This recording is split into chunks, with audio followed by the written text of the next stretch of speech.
Je vais donc essayer de présenter cette figure représentative de l'humanisme de la Renaissance, qui est Olivier de Serres, dont je rappelle qu'il est né en 1539, tout près d'ici, à Villeneuve-de-Berg, et qu'il est mort au même endroit. Il y aura bientôt 400 ans, le 2 juillet 1619. Alors, il faut cependant tout de suite préciser que lorsqu'on le présente comme un humaniste, on utilise là un mot qui ne sera créé que bien plus tard, à la fin du XVIIIe siècle.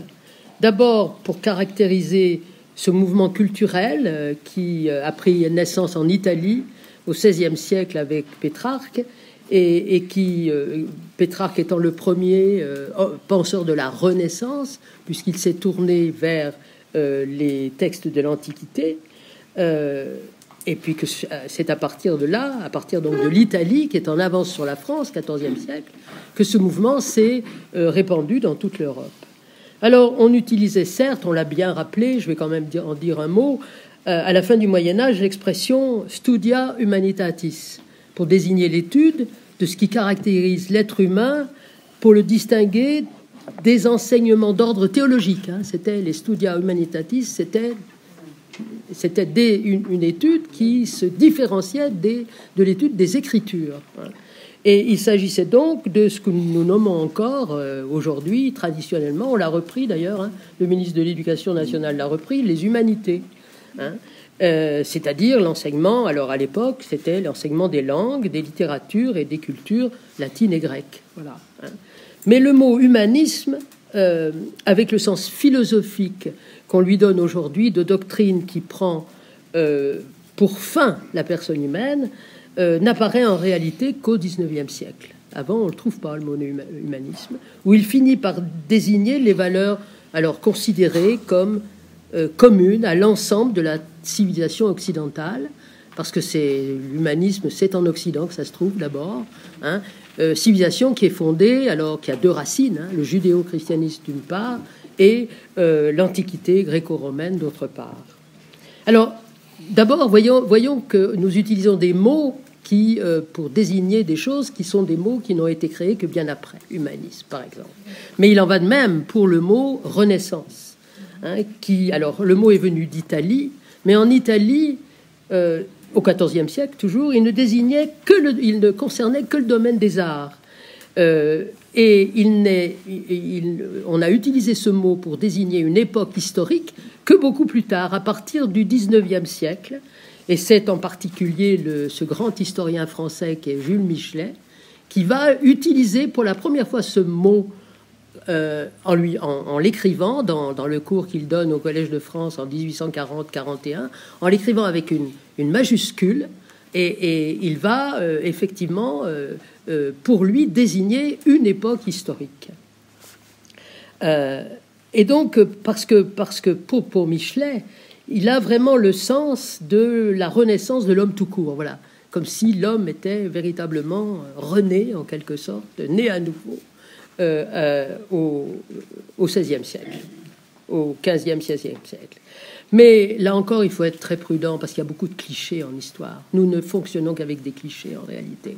Parce que la rupture entre la Renaissance et ce qui a précédé, et qu'on a appelé Moyen-Âge. Alors, Middle Age en anglais, ça veut dire l'âge intermédiaire, l'âge entre ce qu'on a appelé l'Antiquité et la Renaissance. Cette rupture n'est pas aussi franche qu'on le croit. On a une image du Moyen-Âge qui est totalement, je dirais, faussée. D'abord parce que il faut rappeler que cette époque, celle du Moyen-Âge, n'a pas du tout été coupée de l'Antiquité. Il y avait énormément de textes latins qui étaient lus, qui étaient traduits. Et par exemple, les œuvres d'Aristote, elles ont été traduites dès le XIIe siècle en latin, c'est-à-dire qu'on pouvait les lire. Alors c'est vrai que c'était le latin qui était la langue, disons, des lettrés. Et donc la coupure entre l'Antiquité et la Renaissance, elle est beaucoup moins radicale qu'on ne le croit. Et donc ce qui caractérise la Renaissance, ce qu'on a appelé donc avec Michelet et à partir de Michelet, au milieu du 19e siècle, c'est non pas tellement la redécouverte, on croit qu'on découvre, on n'a rien découvert en réalité, c'est pas la redécouverte de l'Antiquité, on ne l'a jamais perdu l'Antiquité, mais c'est l'idée que l'Antiquité est une période parfaite et qu'il s'agit maintenant de l'imiter, ce qui n'était évidemment pas le cas auparavant, puisque là, au contraire, c'était beaucoup plus le christianisme qui était en quelque sorte, je dirais, l'idéologie dominante. Et donc, il faut donc se méfier des idées reçues, il y en a beaucoup, concernant le Moyen-Âge, considéré comme une époque qui serait en quelque sorte une époque de répression, une époque arriérée du point de vue scientifique et technologique. C'est pas le cas, on pourrait en donner des exemples, et qui aurait été marquée de manière en quelque sorte exclusive par l'intolérance religieuse. Bien sûr, il y a eu l'Inquisition, bien sûr, il y a eu tout ça, mais il n'y avait pas que cela. Il ne faudrait pas oublier que c'est au Moyen-Âge que les grandes universités en Occident, parce que alors, les grandes universités, ailleurs, elles étaient là depuis très longtemps. Il y en a une depuis le 5e siècle en Inde qui s'est créée et qui a été une université très florissante. Mais les grandes universités dans l'Occident, elles se sont créées au Moyen-Âge. Oxford, Cambridge, Louvain en Belgique, la Sorbonne évidemment à Paris, et Bologne en Italie. Voilà, c'était des créations du Moyen-Âge. Elles n'ont pas attendu la Renaissance. Et puis enfin, je voudrais donner un exemple, parce que là encore, je parle à partir de ce que je suis.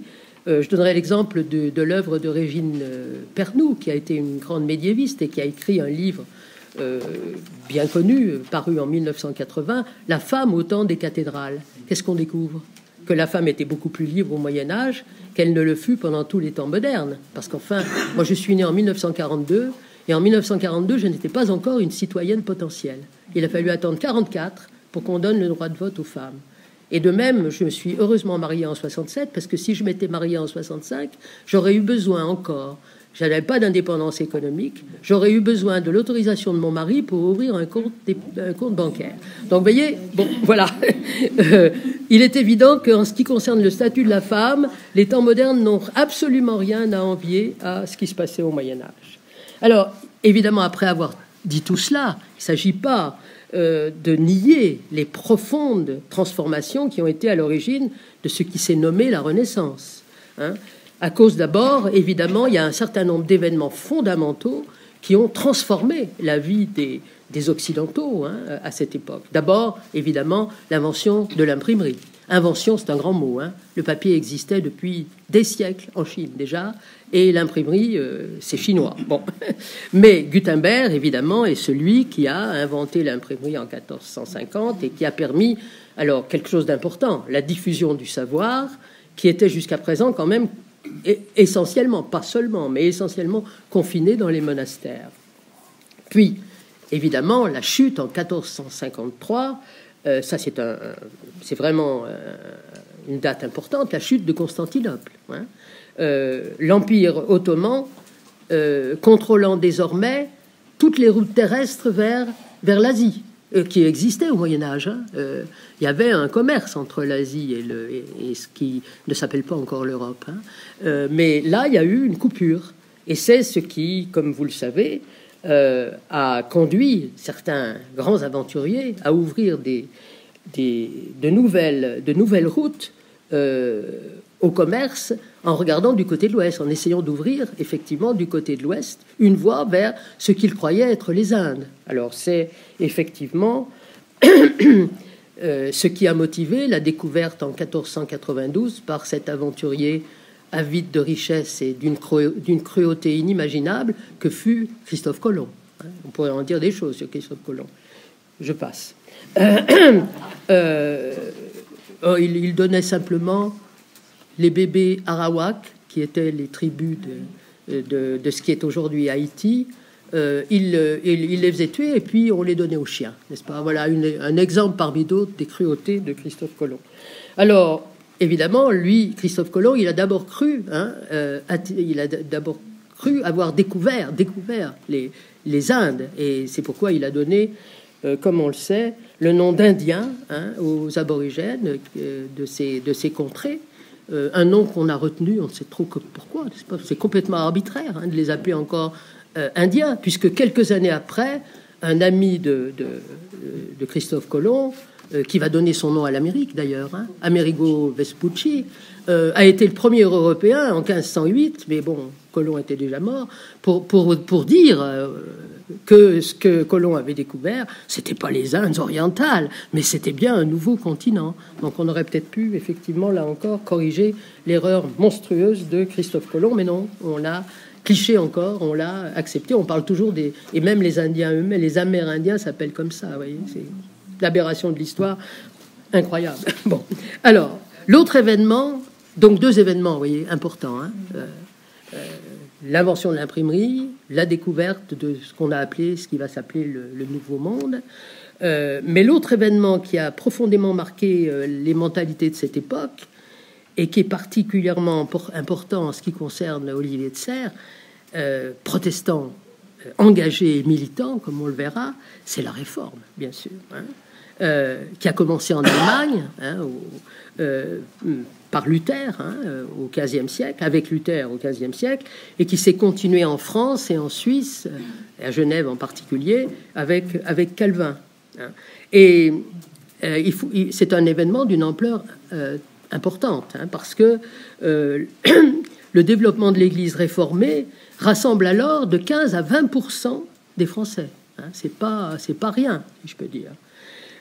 Olivier de Serres va connaître les guerres de religion, on y reviendra, qui eurent lieu, il y en a eu 8 en tout, hein, qui eurent lieu de 1562 à 1598, et qui ont opposé les catholiques aux protestants dans des affrontements qui étaient sanglants, vraiment.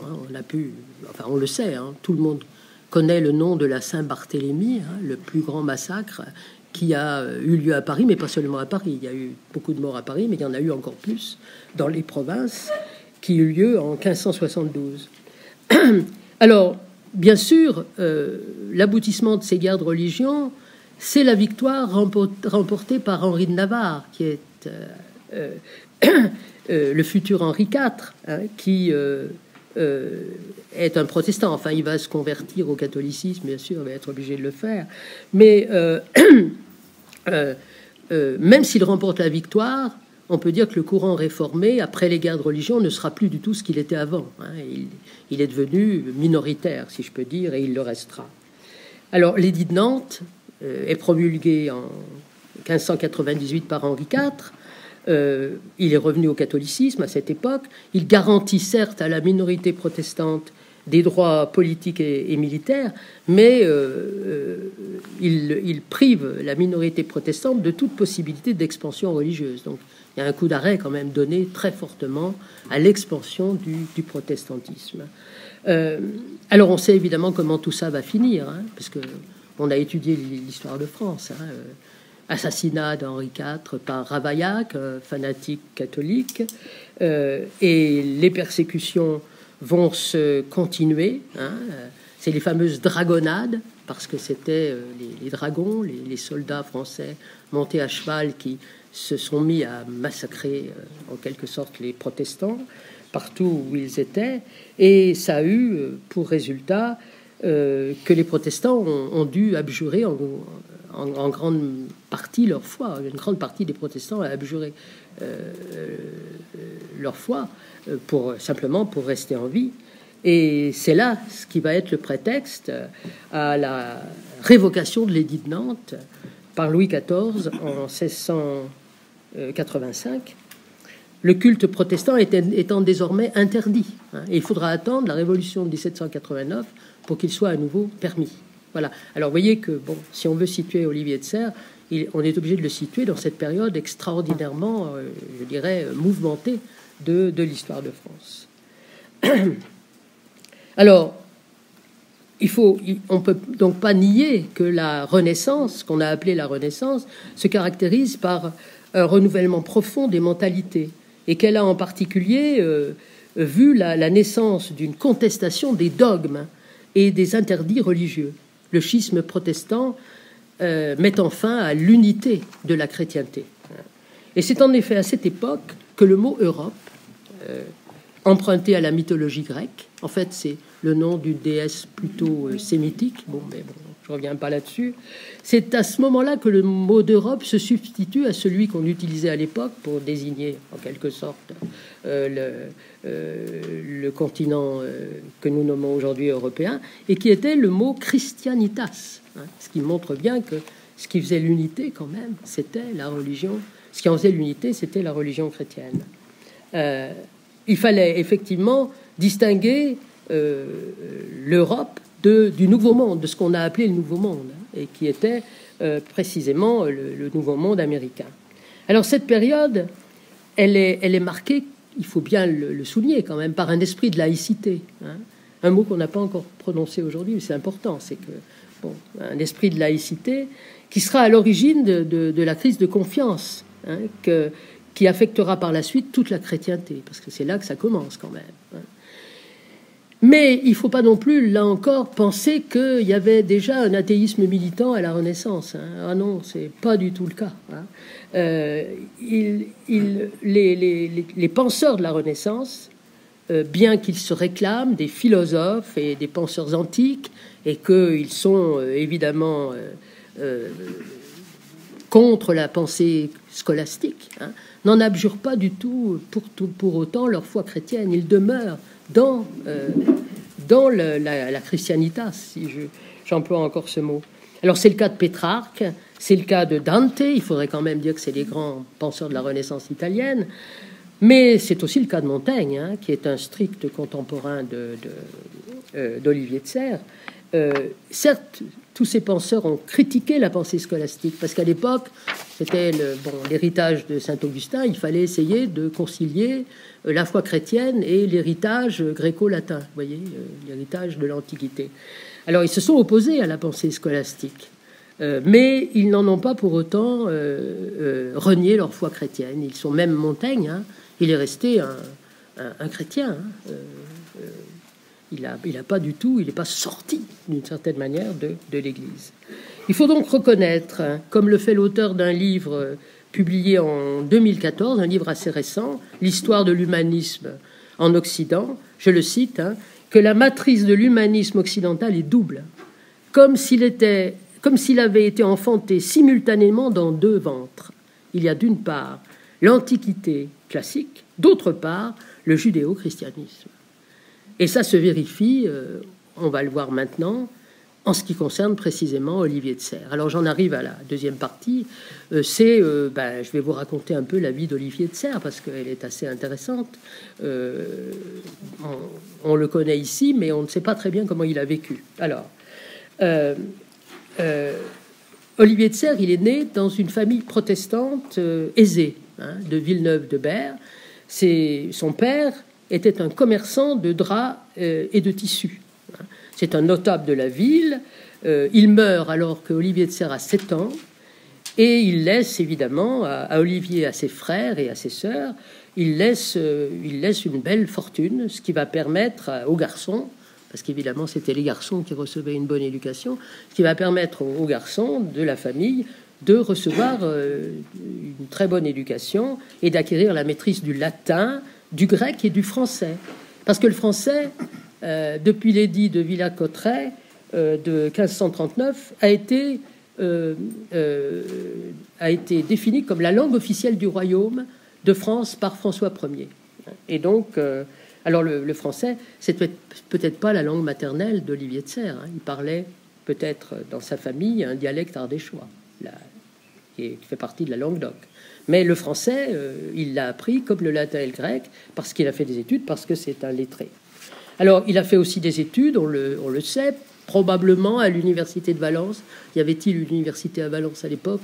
J'ai essayé de vérifier, je ne sais pas. En tout cas, on sait qu'il a fait des études de botanique, qu'il a fait des études de médecine et d'architecture, et qu'à l'âge de 19 ans, revenant à Villeneuve-de-Berg, il acquiert le domaine du Pradel, qu'il exploite, mais qu'il exploite n'étant pas lui-même agriculteur. Vous avez bien compris qu'il est fils de commerçant, il sera lui-même commerçant, et qu'il exploite évidemment avec l'aide de métayers, hein. Et donc il continue en même temps le commerce des draps avec sa mère.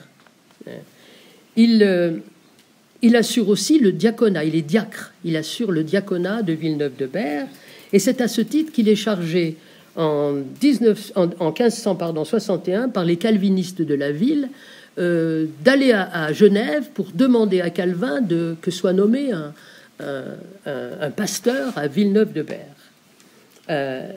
Mais c'est déjà à cette époque, 1561, c'est déjà une période où les guerres de religion commencent à se développer dans toute la France, et que les violences sont véritablement se déploient partout. Or, cette année 1561, on pourrait dire qu'elle marque l'apogée du protestantisme. On estime en effet qu'à cette époque-là, il y a 2 millions de protestants dans le royaume, ce qui correspond à 1/10 de la population. Olivier de Serres prendra les armes et participera à des coups de main meurtriers dans les villes catholiques entre 1567 et 1570. En 71, il devient véritablement le seigneur, on lui a cédé les droits, il devient le seigneur du Pradel, et il s'y installe définitivement avec sa famille. Alors le domaine est un peu éloigné, on va le voir aujourd'hui, de Villeneuve-de-Berg. C'est plus près du village de Mirabel. Donc Olivier de Serres, on le voit, il prend les armes, il participe à des coups de main meurtriers contre les villes catholiques entre 1567 et 1570. Et c'est en 71 qu'il devient seigneur du Pradel.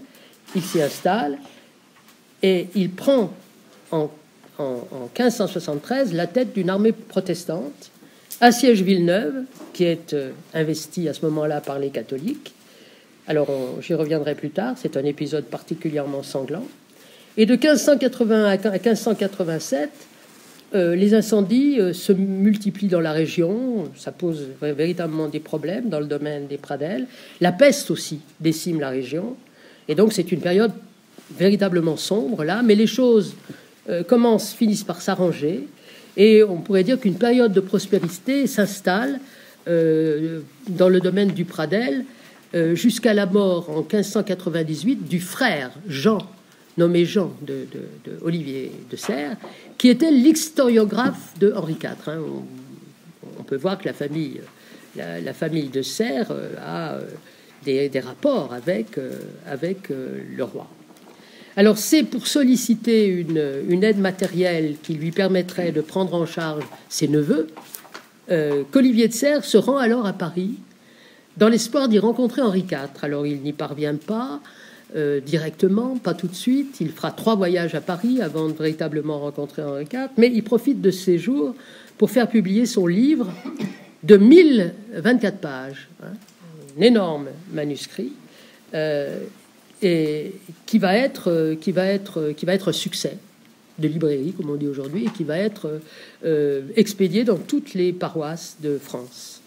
Il connaîtra ce livre pas moins de 19 rééditions jusqu'en 1675. Donc, vous voyez, c'est véritablement un livre que énormément de gens ont lu, bien qu'il soit énorme. Enfin, moi, je l'ai lu dans l'édition parue aux Actes Sud. Enfin, je l'ai lu en partie, je vous rassure tout de suite. J'ai pas lu la totalité. Non, j'en suis pas. Il aurait fallu beaucoup de temps pour lire la totalité.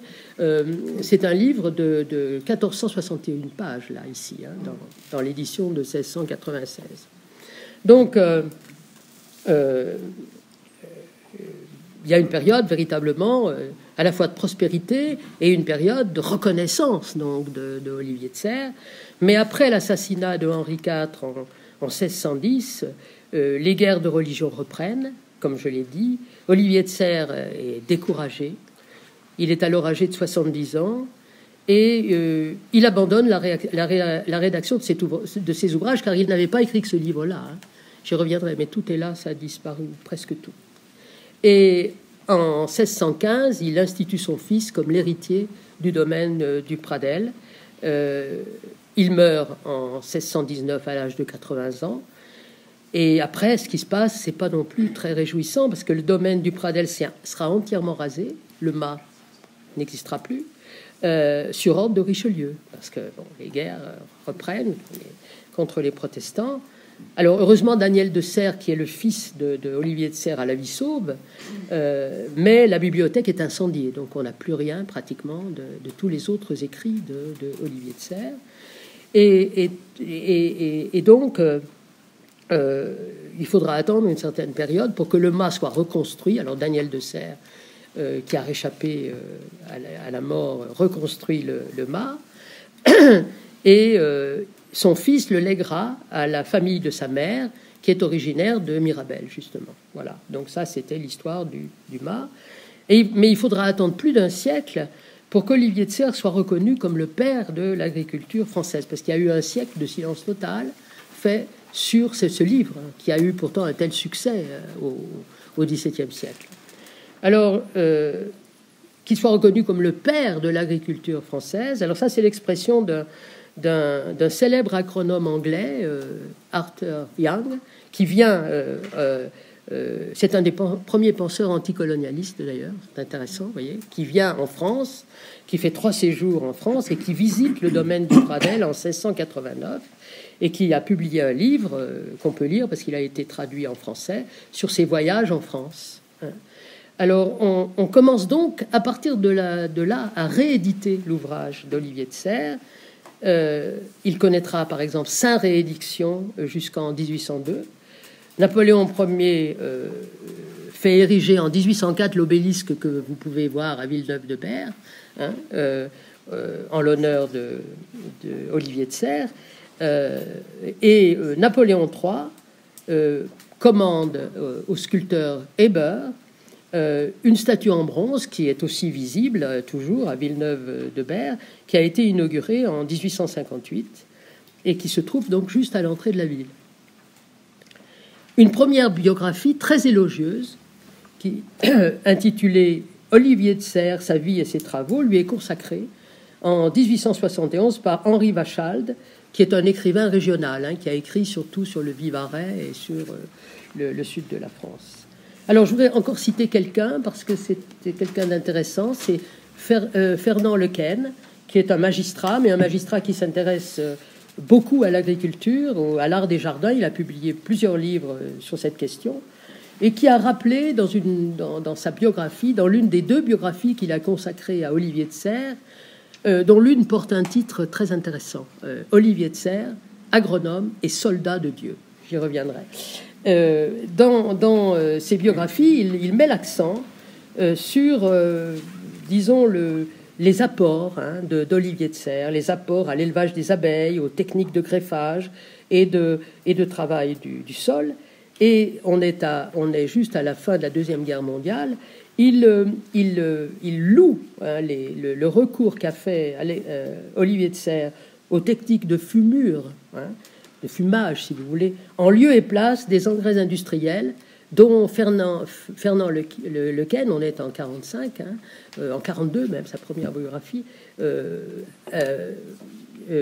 explique qu'ils sont en train de se développer et qu'ils sont déjà utilisés, en quelque sorte, dans l'agriculture de son époque. Alors, voilà, c'était la vie d'Olivier de Serres.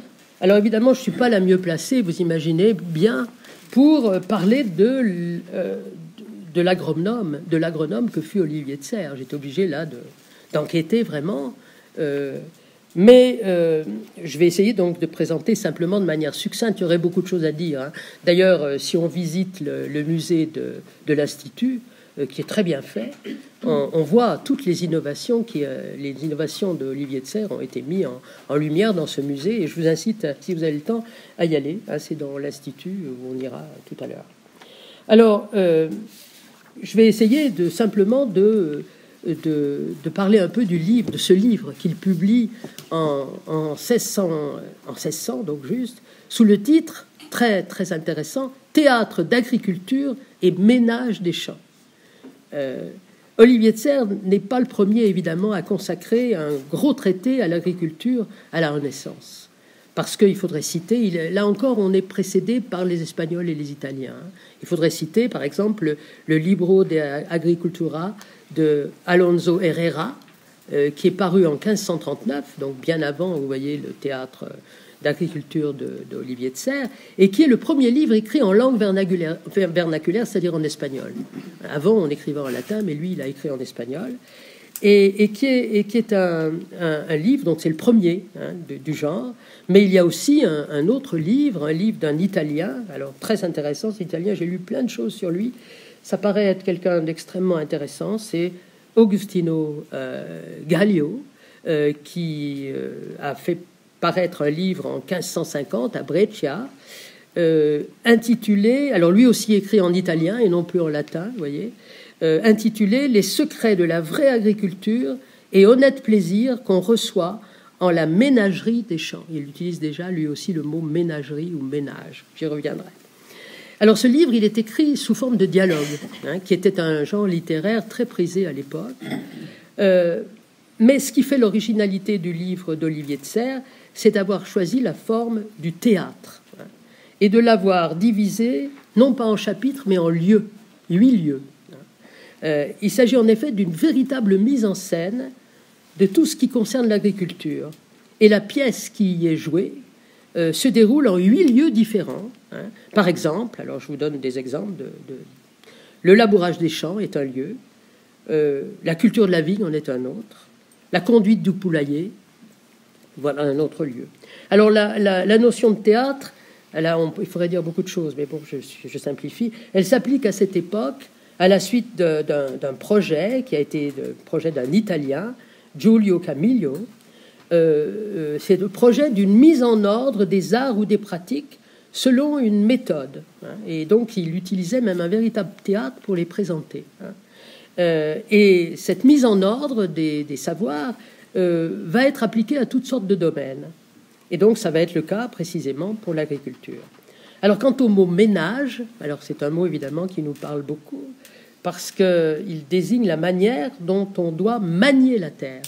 Ça vient de manus, évidemment, main, en latin, et puis ça vient du verbe latin agere, qui veut dire agir, faire. Ouais.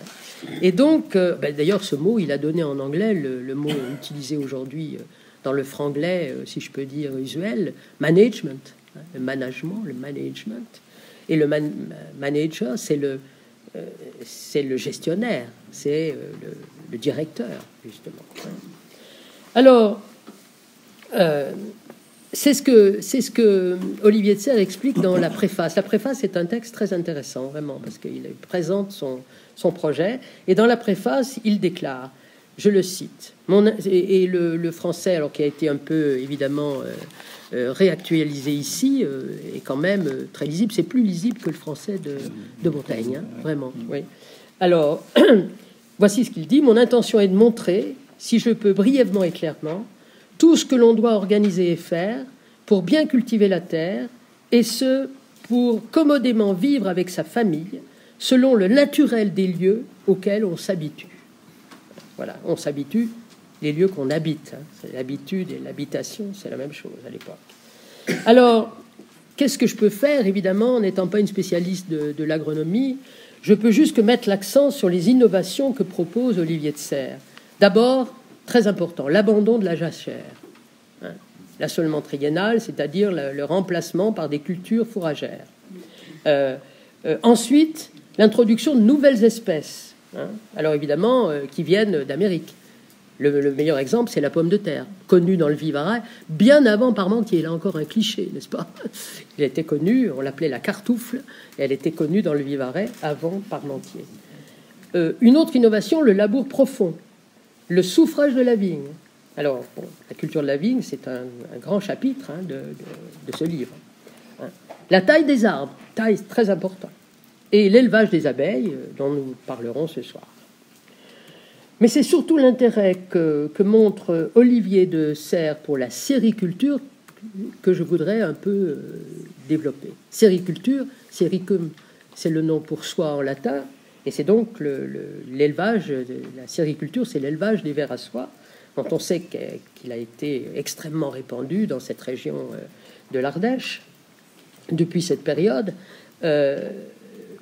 Et on sait que Olivier de Serres a voyagé. C'était quelqu'un qui a voyagé. Hein. Il est allé en Suisse, il est allé dans le sud de la France, il a probablement fait une incursion en Italie, il est allé plusieurs fois à Paris. Enfin, c'était pas quelqu'un qui restait uniquement ici, dans son fief du Pradel.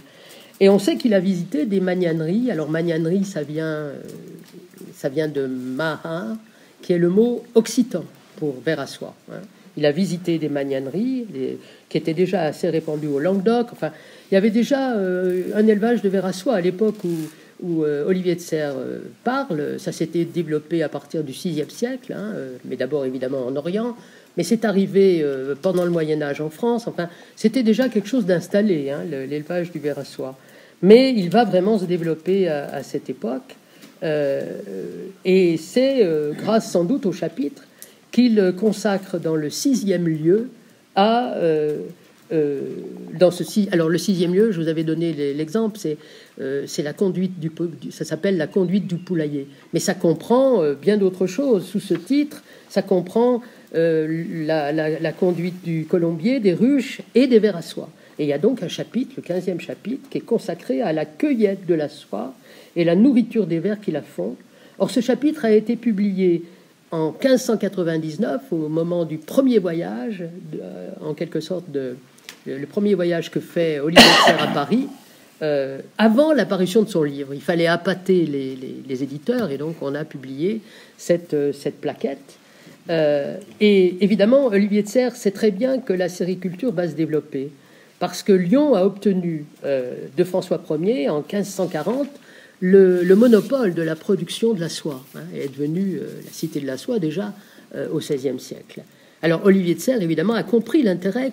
C'est un commerçant, hein, faut pas l'oublier, hein, un commerçant protestant. Hein, donc il a compris l'intérêt que présentait la sériculture, et il décide alors d'introduire la culture du mûrier blanc pour l'élevage du ver à soie dans son domaine du Pradel.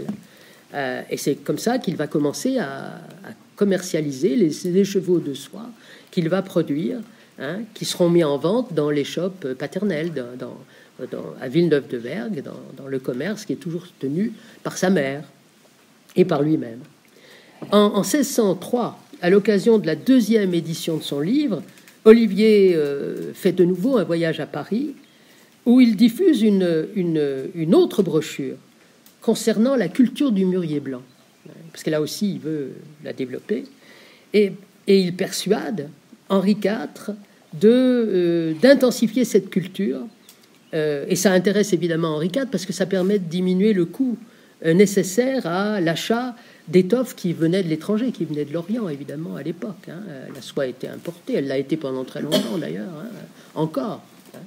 Et donc, alors là, il y a vraiment... Olivier de Serres vraiment joue sa partie là, hein, parce que malgré l'opposition de Sully se dit mais pourquoi on va mettre des mûriers à Fontainebleau et on va planter des mûriers à Fontainebleau et aux Tuileries. Henri IV accepte quand même de faire planter 20 000 pieds de mûriers dans ces deux jardins. Et évidemment à ce moment-là, Olivier de Serres, qui était entre-temps devenu l'ami, vous voyez, il était devenu l'ami du jardinier d'Henri IV, a pesé évidemment sur la décision prise à ce moment-là. Et d'autres plantations et de nombreuses magnaneries vont se développer alors, surtout autour de Lyon, bien sûr, hein, dans le sud. Et c'est comme ça que Lyon est devenue par la suite, évidemment, la capitale de la soie.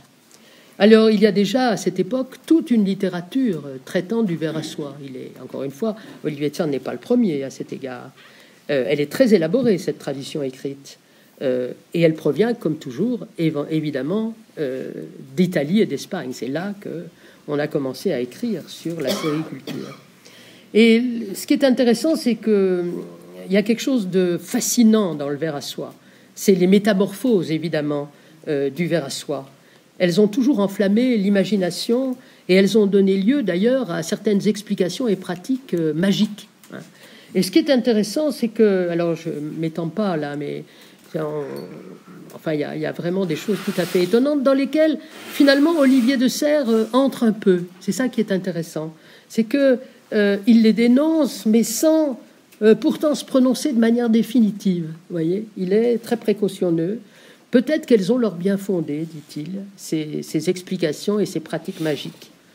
Et à la fin de son chapitre sur les vers à soie, Il explique que tenter d'entrer dans les secrets de la nature, il s'en gardera, précisant, alors je le cite là, ainsi mes discours ne s'enfoncent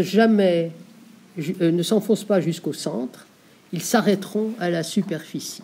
Ce qui l'intéresse, c'est la pratique. Hein. Il n'entre pas dans les considérations trop théoriques. Et donc, il est prudent, là. Il ne prend pas parti, d'une certaine manière. Mais il n'en demeure pas moins que ce chapitre du livre constitue un véritable manuel pour un éleveur et un producteur de soie, parce que Olivier de Serres, qui encore une fois est un commerçant, porte beaucoup d'attention à la gestion technique et financière de ce type d'élevage. Et donc voilà, alors je crois qu'avoir exposé à peu près, mais encore une fois de manière très succincte, ce qui campe en quelque sorte Olivier de Serres comme le premier et grand agronome français. Mais Olivier de Serres, je passe maintenant à une autre partie, Olivier de Serres n'est pas seulement un agronome, il est aussi et surtout un écrivain, parce qu'il a certainement passé beaucoup plus de temps à écrire. Grande partie de ses notes ont été détruites, encore une fois, je le rappelle. Il a passé beaucoup plus de temps à écrire qu'à s'occuper de son domaine, qui est pris en charge en grande partie par ses métayers. Il a confiance dans ses métayers. Il y a un métayer très important là qui va l'aider jusqu'à la fin de sa vie. Et il précise en effet dans la préface de l'ouvrage qu'il a trouvé, je cite, un grand contentement en la lecture des livres de l'agriculture et qu'il a consacré à son œuvre littéraire tous ses loisirs durant les guerres civiles de ce royaume. Voilà, donc il a passé son temps à écrire, en gros, quoi. Voilà. Et puis parfois à guerroyer, on y reviendra.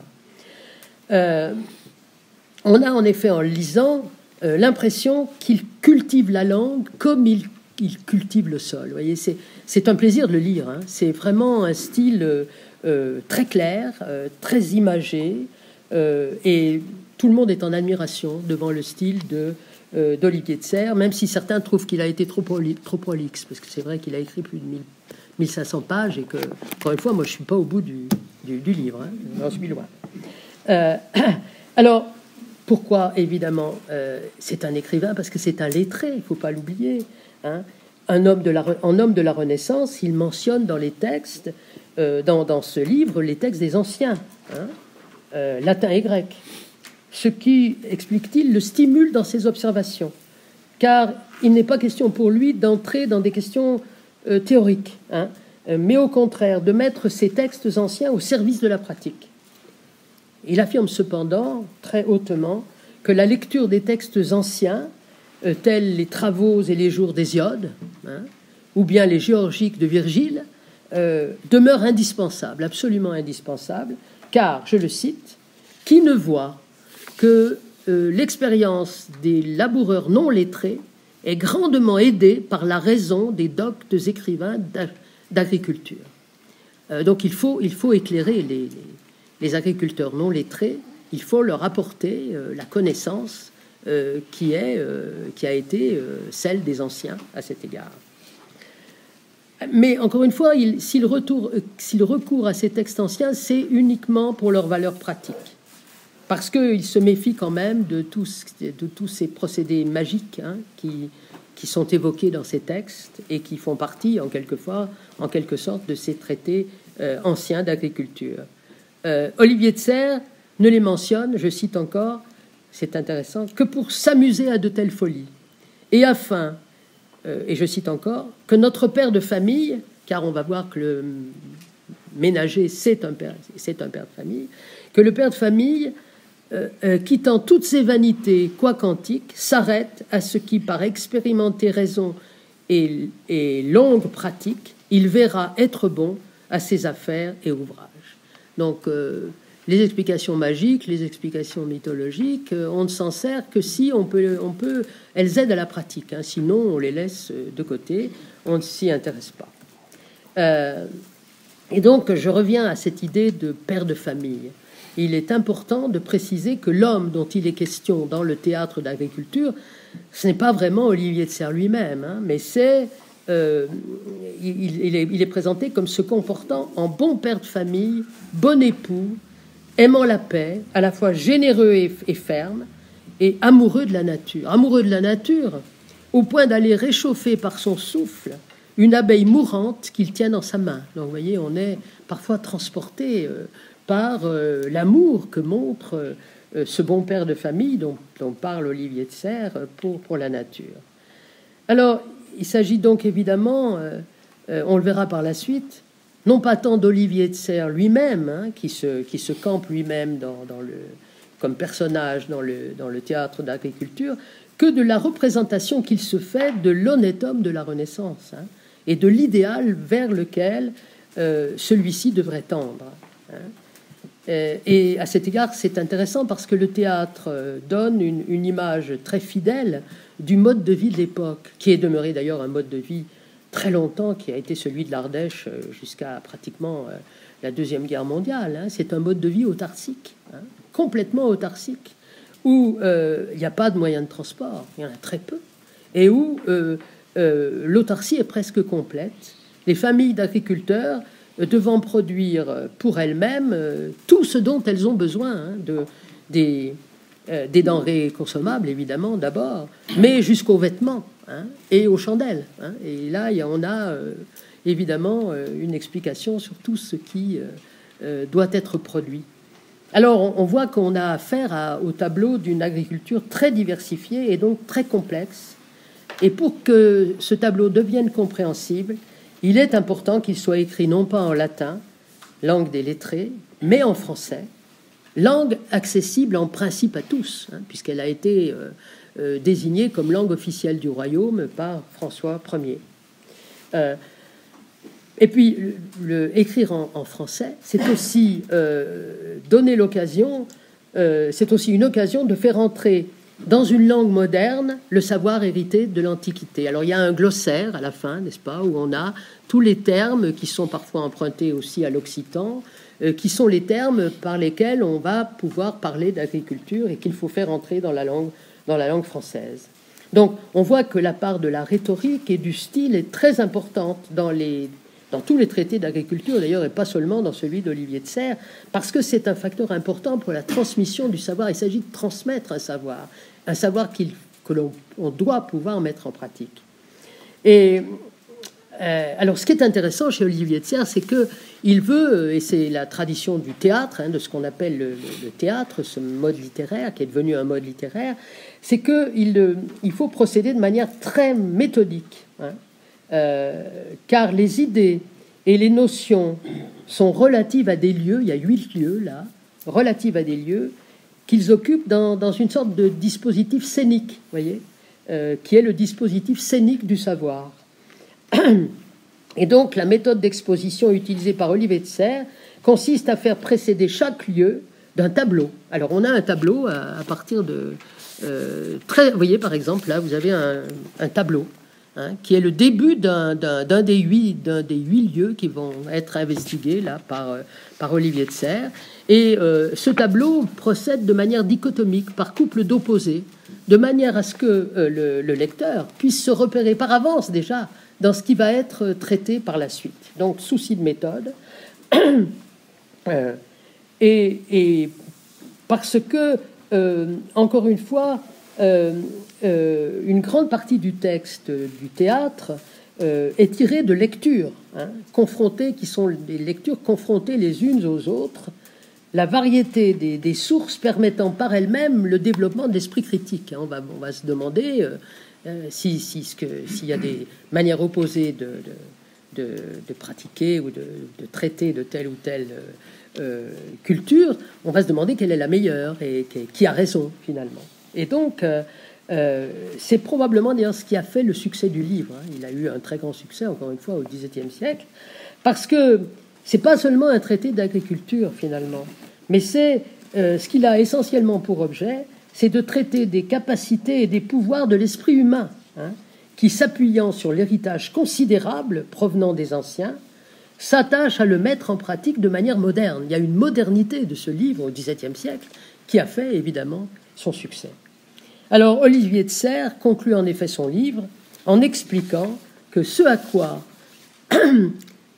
les bons ménagers devront parvenir avec la bénédiction de Dieu, c'est à consacrer leur vie à augmenter les revenus des biens dont ils ont hérité et qu'ils lègueront à leurs enfants, ayant ainsi acquis l'honneur d'avoir vertueusement vécu en ce monde. J'ai cité là les dernières lignes de la conclusion du livre. Alors, dernier chapitre, si je peux dire, dans mon exposé, il s'agit maintenant de revenir à la question de l'humanisme, bien sûr, et de se demander, pour conclure, quel est le rapport d'Olivier de Serres, dont on a vu la vie, les œuvres, les tribulations, avec l'humanisme de son temps, et l'humanisme en général. Alors, si on entend par humanisme la philanthropie, l'amour de l'humanité et la bienveillance à l'égard de tous les êtres humains, il n'est pas sûr qu'une telle définition puisse s'appliquer à celui que Fernand Lequesne appelait le soldat de Dieu. Pas oublier, soldat de Dieu. Plusieurs épisodes de la vie d'Olivier de Serres le font apparaître comme un personnage finalement assez peu sympathique. Alors il faut le dire, parce que les images d'Épinal et les clichés n'ont pas droit de citer ici. Donc on sait par exemple que parmi les papiers lui appartenant, qui n'ont pas été détruits, curieusement, figure un livre de contes. Alors son premier biographe en parle beaucoup de ce livre de contes, Vachald. Un livre de contes dans lequel il a recensé très exactement toutes les sommes qu'on lui doit, et aussi l'ensemble des dépenses qu'il a faites, par exemple pour le pasteur qui est venu de Genève, mais aussi pour l'éducation de ses neveux, parce que finalement il avait obtenu, j'ai oublié de le dire, il avait obtenu d'Henri IV de l'argent. Henri IV avait fini par donner de l'argent, puisque c'était ses neveux, c'étaient les enfants de son historiographe, Jean de Serres, qui était l'historiographe du roi. Alors là, il y a vraiment, c'est très méticuleux, tout est noté, n'est-ce pas? Et ce qui est assez inquiétant, c'est que c'est tellement bien noté qu'on a l'impression qu'il a eu l'intention de présenter la note à ses neveux une fois qu'ils auraient été adultes. Et d'ailleurs, c'est ce qui s'est passé. Il y a eu un procès concernant la mise en tutelle des neveux et les comptes de tutelle. Donc, il est passé devant les tribunaux. C'est pas la seule fois qu'il est passé devant les tribunaux. Il a eu des démêlés avec d'autres, avec sa belle-fille, par exemple. Bon, je n'entre pas dans le détail, qui fait qu'il a eu à rendre des comptes, si je peux dire, devant les tribunaux. Il a eu des démêlés judiciaires avec d'autres personnes. Il y a aussi l'affaire, alors la fameuse affaire du pasteur Jacques Besson, qu'il est allé chercher à Genève, qui est lui-même un homme de science, mais bon, j'entre pas là-dedans, et qui ne restera finalement que 2 ans. Il est logé dans le domaine du Pradel. Il ne restera que 2 ans, de 1562 à 1564. Son départ étant causé par l'extrême pauvreté dont il se plaint beaucoup, qui fut alors son lot et celui de sa famille. Autrement dit, les protestants de Villeneuve lui donnent pas d'argent, n'est-ce pas? L'habille à peine, il n'a pas de ressources. Et le mépris, il écrit une lettre, il parle du mépris dans lequel les protestants de Villeneuve, et tout particulièrement Olivier de Serres, lui ont montré. Non. Plus grave encore, il semble bien qu'Olivier de Serres et ses amis aient utilisé, au profit des protestants, le trésor de l'Église catholique de Villeneuve, qui fut confisqué en 1562. Il avait été remis en dépôt à Olivier de Serres, ce qui donne lieu là aussi, ça va donner lieu là aussi à un procès, mais 100 ans après. Et le procès sera perdu par les descendants d'Olivier de Serres, d'ailleurs, parce qu'apparemment, Olivier de Serres a utilisé cet argent alors qu'on lui avait quand même donné, et pas lui seulement, mais les protestants de Villeneuve, on lui avait donné en dépôt. Alors, il ne faut pas oublier que le jeune Olivier de Serres, je dis le jeune parce que les choses vont changer après, mais le jeune Olivier de Serres n'est pas du tout un pacifiste. On pourrait attendre qu'un humaniste soit d'abord un pacifiste. Pas du tout un pacifiste. Et en 1573, il a alors 34 ans, au moment de l'assaut de la ville l'assaut de Villeneuve-de-Berg par les protestants, au cours duquel quand même 30 prêtres catholiques sont tués, et on ne sait pas très bien dans quelles conditions ils sont tués. On parle de massacre, encore une fois, on n'a pas de preuves tangibles de la manière, disons, sanglante dont ils ont été tués, mais en tout cas, ils sont morts. Il semble bien qu'il ait fait partie des attaquants. et qu'il ait même peut-être lui-même conduit l'assaut. Là encore, on n'en est pas sûr, mais visiblement, il était là. Hein, et en tant que notable principal de Villeneuve-de-Berg, il a joué un rôle sans doute important. En ce qui concerne maintenant la manière dont il conçoit dans le théâtre d'agriculture le rapport entre celui qu'il nomme le bon père de famille, le bon ménager, et tous ceux qui travaillent sur le domaine, on relève qu'il s'agit là d'un rapport de totale subordination à celui qui, finalement, est moins un bon père de famille qu'un véritable maître. Le Pradel apparaît alors, dans les descriptions qu'il en donne, comme un système totalement hiérarchisé et totalement clos aussi, parce qu'il ne faut pas que les serviteurs aient de rapport avec l'extérieur. Ça pourrait les pervertir. Et donc... alors c'est ce qu'Olivier de Serres assure, dit au sujet de ses serviteurs. Je cite: de tels gens ne sont guère capables de raison. Ah, c'était pas vraiment des humains vraiment complets, puisqu'il leur manquait la raison, voyez. De sorte qu'il convient de les traiter, certes sans brutalité, il n'est pas brutal, mais avec sévérité, à cause, je cite à nouveau, du mauvais naturel de ces gens. Alors, je cite le passage entier parce qu'il est intéressant. Le doux traitement, le bien payé, le non courroucé, le bon visage aux serviteurs sont choses humaines et fort aisées à l'homme débonnaire. Mais, indifféremment employées, elles sont beaucoup préjudiciables à son service à cause du mauvais naturel de ces gens. Voilà. J'ai un peu transformé le vieux français, mais voyez, bon... Et il faudrait être débonnaire, mais on ne le peut pas, parce que ces gens-là sont irrationnels, ils ont un mauvais naturel, enfin bref, ils ne sont pas au niveau, évidemment, du bon ménager. Alors, tout ça, vous voyez, ça ne parle pas beaucoup en la faveur quand même d'Olivier de Serres, mais il faut quand même souligner que Olivier de Serres, lorsqu'il publie à 61 ans le théâtre d'agriculture, n'est plus le soldat de Dieu qu'il fut dans sa jeunesse.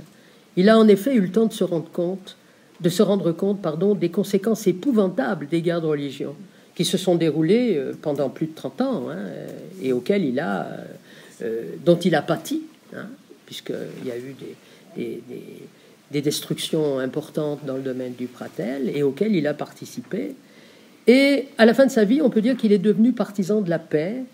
Et on dit de lui, alors je ne sais pas, là encore il faudrait le vérifier, qu'il a même joué le rôle de médiateur entre catholiques et protestants et qu'il avait ouvert le domaine du Pradel à des discussions œcuméniques, on pourrait dire presque, entre protestants et catholiques. Donc le vieux Olivier de Serres n'est plus celui qu'il est, ce soldat de Dieu qu'il était dans sa jeunesse. Il n'en est cependant pas moins demeuré un protestant convaincu, il n'a pas du tout renoncé à cela. Et la question se pose maintenant de savoir, et ce sera ma conclusion, si humanisme et protestantisme sont véritablement compatibles. L'humanisme mettant l'homme au centre, alors que le protestantisme accorde cette même place à Dieu, et d'une manière peut-être encore plus appuyée que ne l'a fait le catholicisme. On a déjà vu qu'Olivier de Serres, à la fin de son livre, en appelle à la bénédiction de Dieu. J'avais cité ce passage sur le bon ménager, afin qu'il puisse parvenir à vivre vertueusement. Alors certes, le mot raison apparaît à de nombreuses reprises dans le livre. L'expérience, je le cite à nouveau, étant le jugement et l'usage de la raison. Il n'y a pas d'expérience qui ne fasse usage de cette faculté propre à l'homme qu'est la raison. Mais ce mot raison, il ne renvoie pas seulement à une faculté humaine, mais aussi à la raison divine, car Dieu, c'est l'être évidemment rationnel entre tous, et qui est à l'origine de l'organisation parfaitement rationnelle de la création. La science n'est donc pas pour Olivier de Serres séparée de la théologie. À aucun moment il n'y aura de séparation stricte. Il s'agit bien pour lui de parvenir à saisir, en observant l'infinie diversité de la nature, les raisons divines qui en constituent la secrète organisation. Il faut entrer un peu dans les secrets de la nature, de manière à... Et c'est ce qui conduit d'ailleurs à l'émerveillement devant cette diversité qui est souvent évoquée dans le livre de Olivier de Serres. Il considère en effet, et il est loin d'être le seul parmi ceux qui ont écrit à cette époque sur l'agriculture, que l'activité agricole est la plus noble et la plus naturelle, du fait que pour le chrétien, elle émane de Dieu. Voilà. Je cite ici un passage de la préface encore, texte extrêmement intéressant. Mais d'autant que Dieu veut que nous nous contentions des lieux qu'il nous a donnés, il est raisonnable que, les prenant comme de sa main, tels qu'ils sont, nous nous en servions le mieux qu'il nous sera possible, tâchant par artifice et diligence à suppléer aux défauts de ce qui leur manque. Très belle phrase. Encore une fois, vous voyez, le français d'Olivier de Serres est magnifique. Quel est le rôle de l'homme? L'homme doit améliorer les processus naturels lorsqu'il arrive que la nature se révèle défaillante. C'est par exemple le cas de la taille. Un chapitre est consacré à la taille. Quand un arbre ne donne plus de fruits, il faut le tailler. D'une certaine manière, évidemment, pas n'importe comment. Et puis ensuite, il faut laisser la nature reprendre son cours. Car le travail du jardinier prend place, explique Olivier de Serres, dans l'ordre, je le cite à nouveau, dans l'ordre que le Créateur a ordonné à la conduite des choses en ce monde. Le jardinage porte donc à son summum le projet divin. Le jardinier contribue en quelque sorte à l'achèvement de la création et la prolonge. Dieu étant le souverain ménager. Ah oui, s'il y a un idéal, c'est Dieu lui-même. C'est lui le souverain manager, on dirait aussi, vous voyez, de la création. De sorte que le jardinier, dans toute sa pratique, ne fait jamais qu'obéir aux injonctions divines. Il ne s'agit donc pas, pour Olivier de Serres, de dominer, d'exploiter la nature, ce qui était le cas pour un certain protestantisme. Là, il se distingue de ceux qui, précisément, sont du côté du péché originel et pensent que, véritablement, il y a une séparation profonde entre l'homme et la nature. Non, il est beaucoup plus, lui, dans une attitude qui consiste à considérer que il ne s'agit pas de dominer la nature, mais il s'agit de l'aider à s'épanouir et à faire ainsi apparaître son caractère sacré. L'homme n'est jamais en cela que l'auxiliaire de Dieu. Voilà quelle est la position véritablement de Olivier de Serres. On voit donc que l'humanisme d'Olivier de Serres, et il partage cela avec tous les penseurs de la Renaissance, a d'emblée une dimension religieuse. L'intérêt pour l'activité agricole et les jardins, qui se fait jour à cette époque, en particulier chez les protestants. On pourrait citer là par exemple Bernard Palissy, qui n'est pas seulement un céramiste, mais qui a écrit un texte extrêmement important sur l'art des jardins.